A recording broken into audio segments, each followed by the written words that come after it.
You learn. Oh, I keep making the same mistake. How do I know I'm keep making this mistake? Because I'm journaling it. I'm recording what I'm feeling, what I'm thinking, why I see this, why do I think it's going to appear in the chart. Am I mad about something? Am I going into the marketplace on an emotional high? Everything feels good. And I feel like, well, I can't lose. Let me go in there. All those things are characteristics they're going to repeat. And you need to identify what they are, because if they're hurting you, you need to go right to the root cause of what causes that. And if you have that in your mind before you press the button, it's better for you not to take the trade then, until you wrestle these demons into submission. Otherwise, you'll talk yourself into doing shit that you shouldn't be doing, and talking yourself out of the things you should be. Folks, I'm sorry, but they don't make fucking trading psychology books that's going to tell you this. But this is exactly what the fuck you need to hear. You're listening to somebody that went through it. And I begged everybody that had more experience than me, please direct me to books, direct me to teachers, direct me to somebody that knows how to conquer all this stuff. I'm wrestling all these things and I can't figure it out. Well, just like I promised you, if you journal, you're making the fucking best fucking trading book ever. And you're writing it yourself. And it's strange because it should never be shared with anybody. That makes it a treasure. That makes it an heirloom that you can pass on to your children. That was a time capsule every day of your life. What you were thinking that day. The decisions that you were making that day that helped frame the legacy that they're living off of now in the future. That's a unique experience that people can't get the same from a photograph. You can have photographs and old movies and 8mm films and all kinds of shit.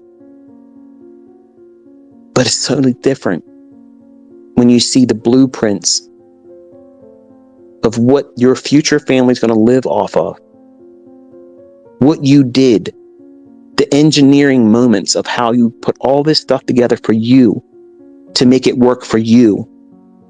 How you framed every decision that you're making financially for you and your future and your family's future and the legacy wealth that you're creating.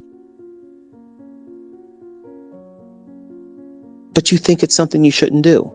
It's a time waster. Oh, it's this, that, and the other thing. I promise you, folks, I promise you this. Anybody worth their salt as a trader, making serious money, they're journaling. And they did journal. Nobody swings by the seat of their pants and just says, well, I'm just going to wing it. There can be people that do that. Gamblers come into the casinos every year and take down big hauls. But are they doing it every year? Every month? No. They're just a flash in the pan. Just everything lined up for them right then. Do you want your trading to be like that? Do you want your success to be hinged on the basis of a lottery-like win? Some of you said, I don't give a fuck how it comes as long as I can get it, right? I'm just cut from a different cloth. I want to feel good that I earned it. I want to feel good that I'm teaching you a method that can be transferable. And I absolutely have proven it's transferable. I have people all around the world, and many of them making serious salaries off of trading now. And they're just underneath the cusp of becoming millionaires. And guess what? You're not going to see ever an algo box YouTuber ever come out with proof that they're a millionaire. You're never going to see a $600,000 algo box profitable trader in real money, not market replay reports. Vinny, I'm sorry that I have to talk this way to you. I never wanted to do these things. And when we were talking privately, I told you all these things. I said, I'm not the person you're making me out to be. I invited you to have me and my wife share a dinner with you a year ago. And I told you I didn't have nothing to do with Shane Fields doing whatever the hell he did that day. And I thought that was a skit. I thought that was something that was cooked up by you. And then when that guy started talking all that shit, I was like, what the hell? That was nuts. So I'm anxious to see when you get to court with that whole show. And when you hear that man tell you I had absolutely nothing to do with that, I absolutely expect an apology, because you have a title on one of those videos, that very video. You're claiming that I'm a child molester. You have any idea the liability that you have doing that? I want you to understand something. And I'm making this public again. I had nothing to do with that. Zero. And the things that you're spinning off on about, absolutely baseless and untrue. I would never do that. Never. The things that you've said about my family and my children are absolutely heinous and they're untrue. And you've done more damage to your image and your brand than I ever could do. You need to take stock in what it is you're doing. You might be making a little bit of money off of revenue, but that shit's going to dry up. It's all going to dry up. And once it's on the internet, it never really goes away. And your children, as precious and beautiful as they are right now, they're going to grow up. And they're going to see these things that people are saying about you. And it's going to, you don't see it or feel it right now. But that shame's going to be very, very deep in its cuts. I did not one time have any intentions of doing anything to bring you any kind of harm or shame. That's never happened. That doesn't mean I wouldn't whip your fucking ass in a trading competition. I know, and you fucking know it too. I would dismantle you. You did not join that Robbins Cup, and you know damn fucking well that the shit you've put out there supposedly by Joe Robbins or whatever the fuck it's supposed to be, that guy did not fucking say I went out there and blew 4, 5, 6 fucking accounts or whatever. That never fucking happened. That never fucking happened. All this stuff is bullshit. You need to take stock in what you're doing. I'm certain that you're taking notes on what I'm teaching. I'm absolutely certain.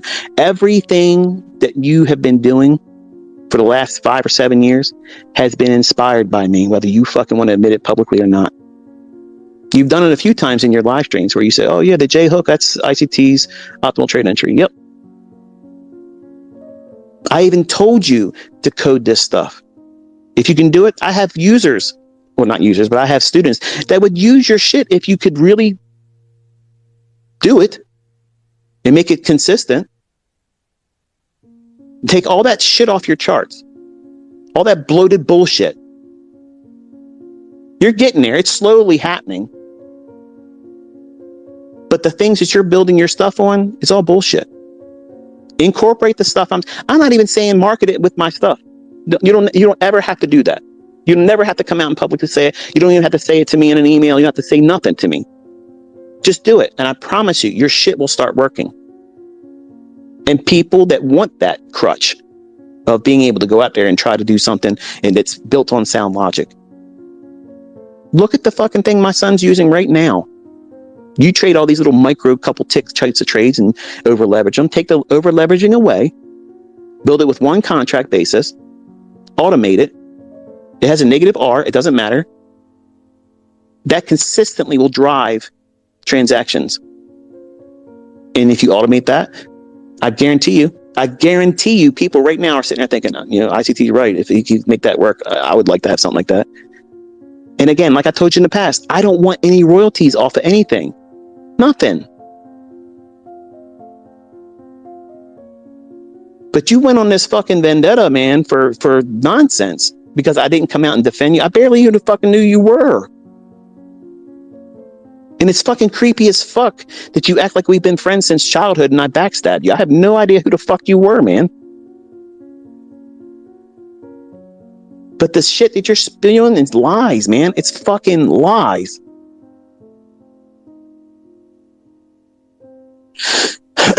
So, anyway, let's cover Cameron's model, and then I'm going to close this one because it's about time for me to grab something to eat.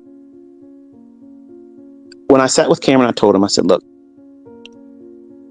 to keep you from over trading, to keep you from having the issues and worrying about where your stop loss should be moved or where partial should be taken, you can only trade with one contract. And initially, I wanted him to trade with a micro. That's what I wanted him to do. And it wasn't about the amount of money. It was about him learning discipline and seeing the compounding effect of doing one thing well and just letting it happen over time. Keep doing it, keep doing it, keep doing it. Because if you do very, very well and you can find 10 handles very easy, very quickly, go in and find it. This is applicable to Forex, by the way. I know everybody likes to ask me questions like, I didn't fucking say this before, but it works in Forex the same way. Any market. It's the same thing. Liquidity and inefficiencies are the thing. Everything else is nonsense. Everything else is fucking bullshit. The idea of anticipating intraday volatility, that's what his model is. He's not even using the weekly bias. He's not using a daily bias. He's not looking at anything except for what's existing right now in price action. Now think about how easy this is. See, you're already going to doubt it because I'm not telling you to use the weekly bias, and I'm not telling you to worry about daily bias, because all of you think that you're going to be extremely profitable if you know what the daily bias is. That's bullshit, because I had students that could send me an email and I made them prove to me that, because they would say, ICT, I know the daily bias in blah, blah, blah, but if I could know the right PD array on this particular model, I would be profitable. Okay, well, I demanded them, okay, before the trading session opened, I need you to send me an email. Tell me what the bias is going to be. And they were incorrect. So they're bullshitting me. Okay, I have students that will lie to me as their teacher.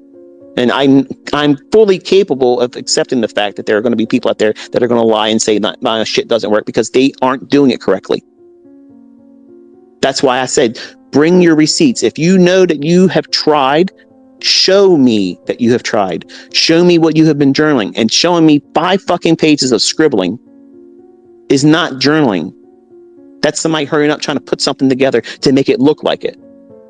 Because on face value, people's attention spans are very short. They're going to say, oh yeah, I saw he journaled. What did he fucking journal? What did she journal? What did they journal? What were they looking for? What were they measuring? What were they fucking trying to do a case study on?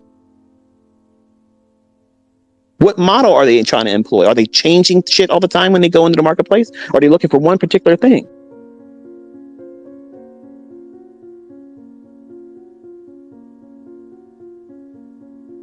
So to keep the whole bias issue out of the equation, to simplify it, just trading intraday volatility.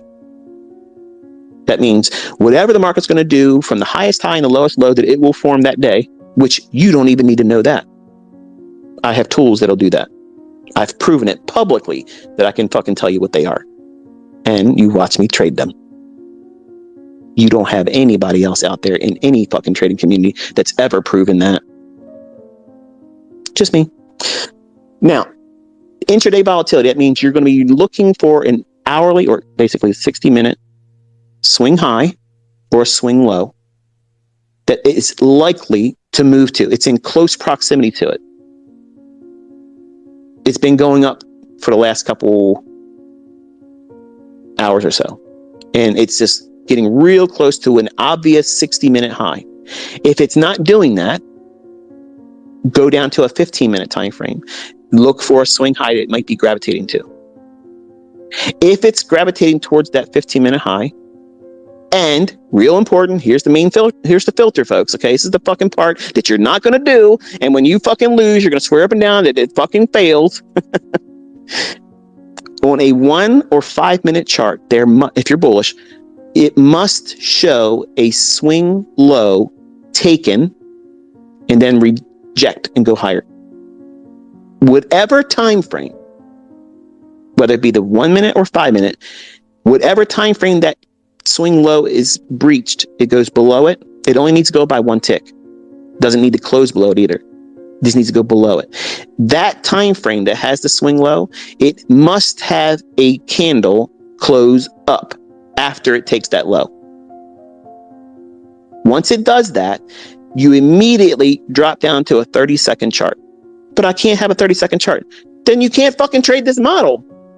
Just apply it to a higher time frame. Instead of a 30-second, use the 1 minute and use the 15-minute and 1 hour chart. Everything's scalable. But I'm giving you something that you can test a lot. There's lots of examples doing this throughout the week, from the beginning of trading on Sunday to Friday's close. There's many instances of you going in and going to be able to back test this and have no bias. And you're going to have losing trades. It's okay. But you have to have whatever that time frame is, the 1 minute or the 5 minute, there has to be a stop run. One of the first primary principles I taught when I stepped out on baby pips is the real move will not happen. The dynamic price runs where there's magnitude and delivery and speed, that will happen after a pool of liquidity is engaged. That means if the market's bullish, if you think it's going to go higher, think it's going to draw up to some level, whether it be a high, a relative equal high, inefficiency above market price, whatever that is up there, that you're framing as a reason for it to want to go up,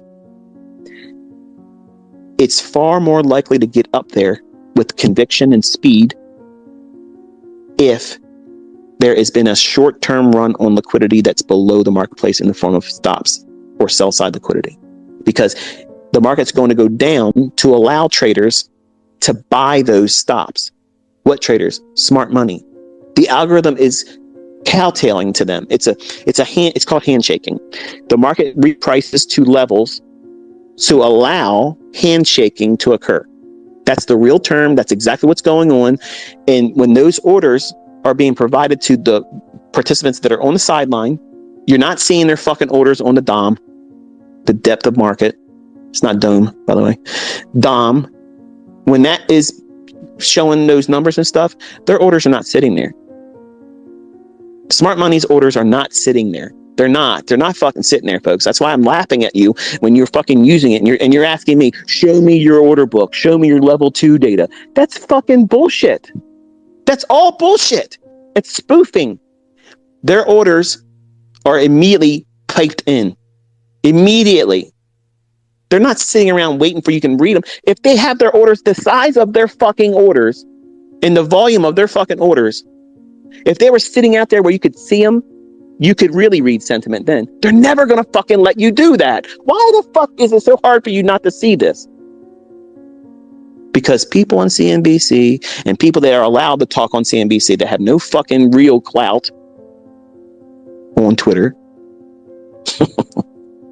I've been on CNBC, so therefore my opinion matters. Get the fuck out of here. When it drops down to take the sell side when you're bullish, whatever that time frame is that has the swing low that it pierces and goes below, as soon as it does that, you have to wait for one candle to be up close. Once it does that, then and only then do you drop down to the 30-second chart and you wait for a fair value gap to form and you buy. The best one is the first, but you can take continuous buys on a 30-second every time it creates a fair value gap or trades to a down close candle. You treat it like a bullish order block. And you can turn that single one contract model over time. If you submit to 3 months of doing it, you build discipline and you aim for that liquidity. But here's the thing. You might be just like my son and you're scared. You can't hold a trade. Okay. Best case scenario, put a limit order at 15. 15 handles, there it is. So you're risking 12 to make 15. That's not bad. It's a little bit better than 1. But most of the time, my son has 10, 11, maybe 11 and a half, sometimes 12 handles. And he moves his limit order around if he ever uses it. Sometimes he's honest with me. He says, Dad, I don't have a limit order because I'm afraid if I put it at 10 and it goes to 15, I'll be upset about that. So he's still not disciplined in that regard yet. He's growing, but this model allows him that growth. It protects him from losing a lot because he can only trade with one contract. He can only take one trade per day. He can only do one thing.